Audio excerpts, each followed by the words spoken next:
IPL brand value ప్రతి ఏడాది పెరుగుతోంది. గత ఏడాది కాలంలో ప్రపంచంలోనే అత్యంత ధనిక టీ20 క్రికెట్ లీగ్ అయిన ఐపీఎల్ వ్యాపార విలువ ఏకంగా 11% కంటే ఎక్కువ పెరిగి $20.6 బిలియన్ చేరిందని గ్లోబల్ ఇన్వెస్ట్మెంట్ బ్యాంక్ హాలీహాన్లోకి తెలిపింది.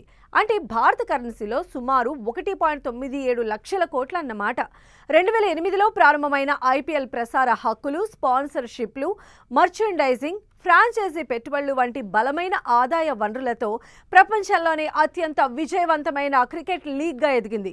ప్రపంచ అగ్రశ్రేణి క్రికెటర్లను ఆకర్షిస్తూ ప్రతి ఏడాది తన వాణిజ్య విలువలను మరింత పెంచుకుంటోంది.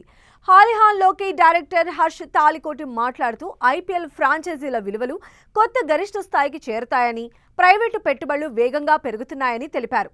క్రీడలు, మీడియా, వినియోగదారుల మార్కెట్ల సమ్మేళనంగా ఐపీఎల్ ప్రపంచ వ్యాప్తంగా మరింత బలమైన బ్రాండ్గా ఎదుగుతోందని ఆయన పేర్కొన్నారు.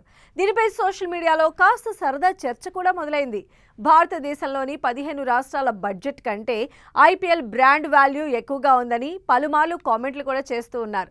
2 లక్షల కోట్ల కంటే తక్కువ బడ్జెట్ ఉన్న రాష్ట్రాలు ఒకసారి చూస్తే అరుణాచల్ ప్రదేశ్ 36,607 కోట్లు, అస్సాం 1,55,985 కోట్లు, ఛత్తీస్గఢ్ 1,72,000 కోట్లు, ఢిల్లీ 1,00,000 కోట్లు, గోవా 30,195 కోట్లు, ఇక హిమాచల్ ప్రదేశ్ 54,928 కోట్లు, జమ్మూ అండ్ కాశ్మీర్ 1,27,767 కోట్లు, జార్ఖండ్ 1,50,106 కోట్లు, ఇక మణిపూర్ 32,339 కోట్లు, మేఘాలయ 32,023 కోట్లు, మిజోరాం 17,469 కోట్లు, నాగాలాండ్ 24,699 కోట్లు, సిక్కిం 16,196 కోట్లు, త్రిపుర 34,212 కోట్లు, ఉత్తరాఖండ్ 1,11,700 కోట్లు.